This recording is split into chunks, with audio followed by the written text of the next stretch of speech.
কটা বাজে? কি ব্যাপার, ম্যাডামের মুখটা আজকে এরকম কেন?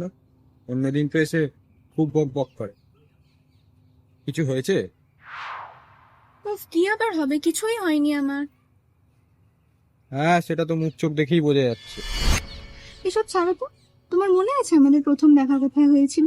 হ্যাঁ, কেন মনে থাকবে না? আর আমি রাগ করলে তুমি কিভাবে কল করে আমায় হাসাতে? হ্যাঁ, মনে থাকবে না? আমার এই পাগলটাকে নিয়ে দীর্ঘ 4.5 বছর কাটিয়ে দিলাম। আচ্ছা, এটা বলো তো, তুমি আমাকে প্রথম কি টেক্সট করেছিলে? ঠিক মনে পড়ছে না। এতগুলো বছর হয়ে গেল, তার মধ্যে কত টেক্সট করেছি, আর মনে থাকে সেসব কথা? তুমি বলেছিলে আজ নীল চুড়িদারে তোমাকে খুব সুন্দর লাগছে। কি হয়েছে বলো তো তোমার? আজ এত পুরনো কথা কেন বলছো হঠাৎ? আর আমি যে কথাগুলো বলতে পারলাম না, তুমি রাগ করলে না তাতে? এমনি, আজ মনে হলো জীবনটাও তো একটা বইয়ের পাতার মতো। আজ না হয় পুরোনো পাতাগুলো উল্টে দেখা যাক। আজকের দিনটাও তো নিজেদের মধ্যে স্মৃতি হয়ে থাকবে। আর রইলো করে রাগের কথা, সবসময় তো ছোট বিষয় নিয়ে রাগ করলে চলে? আমি জানি তুমি আমাকে নিজের থেকেও বেশি ভালোবাসো।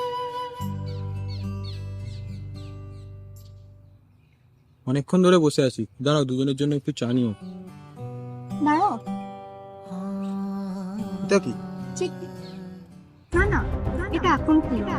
আমি যখন তোমার সামনে থাকবো না তখন এটা খুলো।